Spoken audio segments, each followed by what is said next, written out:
Have you ever wondered what God really thinks about money, wealth, and prosperity? It's a topic that can feel a little confusing, right? On one hand, we hear warnings about the love of money, but on the other, we see promises of abundance. So, what's the real story? Today, we're going to dive deep into the scriptures and uncover God's true plan for prosperity in our lives. This isn't about a get-rich-quick scheme, but about understanding a divine principle that can transform your mindset and your life. Let's start at the very beginning, in Genesis. God's first interaction with humanity was to bless them. In Genesis 1:28, he says, "Be fruitful and multiply. Fill the earth and subdue it." The word fruitful here isn't just about having children. It encompasses increase, growth, and yes, prosperity in every area. God's original design for us was a life of abundance, not lack. He created a rich and plentiful world for us to manage and enjoy. Lack and poverty were never part of his initial plan. Now, let's jump to Deuteronomy, a book filled with God's instructions for his people. In Deuteronomy 8:18, it says, "But remember the Lord your God, for it is he who gives you the ability to produce wealth." This verse is so powerful. It tells us two things. First, God gives us the ability the skills, the ideas, the strength, the opportunities to create wealth. It's a gift from him. Second, it reminds us to remember the source. Prosperity isn't just for our own selfish gain. It's a tool and a blessing that ultimately points back to God's goodness and power. He is the source of every good thing, including financial provision. So, if God gives us the ability to create wealth, what's our part in this? The book of Proverbs is like a treasure map for wisdom, especially when it comes to finances. Proverbs 10:4 says, "Lazy hands make for poverty, but diligent hands bring wealth." This is a fundamental principle of God's economy. God blesses diligence. He partners with our efforts. It's not about sitting back and waiting for money to fall from the sky.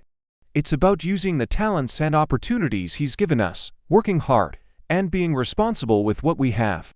Diligence is a form of worship. It honors God by stewarding His gifts well. Another key principle from Proverbs is generosity. This might sound counterintuitive. How does giving money away lead to having more?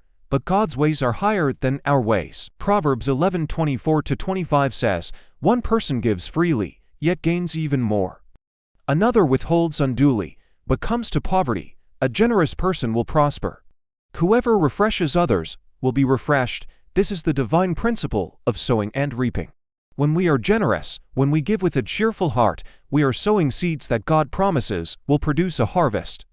It opens up a flow of blessing in our lives. Generosity breaks the grip of greed and demonstrates our trust in God as our ultimate provider. Now, let's talk about the mindset. Our attitude towards money is just as important as our actions. The psalmist David wrote in Psalm 35:27, "Let them shout for joy and be glad, who favor my righteous cause. And let them say continually, let the Lord be magnified, who has pleasure in the prosperity of his servant." Did you catch that? God takes pleasure in the prosperity of his servants. He is not a stingy God who wants us to struggle. He is a good father who delights in blessing his children. When we prosper according to his will and for his glory, it magnifies him. It shows the world how good and generous our God is. Of course, we can't talk about prosperity without addressing the most famous teaching of Jesus on the subject, found in the Sermon on the Mount, in Matthew 6:31-33. Jesus says, "So do not worry, saying, 'What shall we eat?' Or 'What shall we drink?' Or 'What shall we wear?' But seek first his kingdom and his righteousness, and all these things will be given to you as well." This is the ultimate key to unlocking God's provision. Our primary focus should not be on accumulating wealth. It should be on seeking God's kingdom and his righteousness. When our priorities are straight, when we put God first in our lives, our finances, our careers, and our decisions, He promises to take care of everything else. All these things, our needs, our provisions, our financial well-being are added to us as a natural result of our relationship with Him. Let's look at the New Testament perspective on giving and receiving. The Apostle Paul, writing to the Corinthian church in Corinthians 9:8, gives us an incredible promise. He says, "And God is able to make all grace abound to you, so that in all things at all times, having all that you need, you will abound in every good work." Notice the progression here. God makes grace, His favor and empowerment abound to us. Why? So that we have all that we need and not just that, but enough to abound in every good work. God doesn't just bless us for our own comfort, He blesses us to be a blessing. He prospers us so we can be generous, so we can fund the work of the kingdom, help the poor, and be a channel of His love to the world. Our prosperity has a purpose that is much bigger than ourselves. This purpose is echoed in another powerful verse, Malachi 3:10.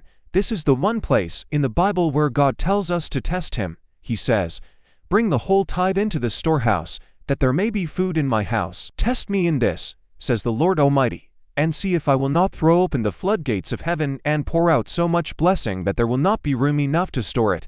Tithing, giving the first 10% of our income back to God, is an act of faith and obedience. It's our way of acknowledging that everything we have comes from Him, and in response to this act of faithfulness, God promises an overwhelming, floodgate-opening blessing. It's a promise of supernatural provision that goes beyond what we can achieve on our own. So, let's bring this all together. God's plan for prosperity is not a magic formula. It is a relationship built on key principles. It starts with recognizing Him as the source, as we see in Deuteronomy. It involves our active participation through diligence, as highlighted in Proverbs. It thrives on a spirit of generosity, because as we give, it is given back to us. It requires a correct mindset, knowing that God delights in our well-being and that our ultimate priority is seeking His kingdom first. Prosperity in God's eyes isn't just about a big bank account. It is about having more than enough to meet our needs and to be extravagantly generous towards others. It's about living a life free from financial worrying so we can focus on our divine purpose. It's about being a living testimony to the goodness and faithfulness of our God. Think about it this way: when we align our lives with His Word, when we are diligent, generous, and put Him first, we position ourselves under the open windows of heaven. We are telling God that we trust Him, not our own efforts or the world's economic systems. And God always honors that trust. I want to encourage you today. If you've been struggling with a mindset of lack or confusion about wealth, I hope these scriptures have brought clarity and hope. Start by thanking God for the ability He has already given you. Ask Him to show you areas where you can be more diligent and more generous. And above all, make the decision today to seek His kingdom first. Put Him at the center of your finances and watch what He will do. God's plan for you is a plan of abundance, not scarcity. He is the God of more than enough. Believe it, declare it, and start walking in it today. Thank you so much for joining me. If this video has blessed you, please give it a like, share it with someone who needs to hear this message, and subscribe for more content that will help you grow in your faith. God bless you.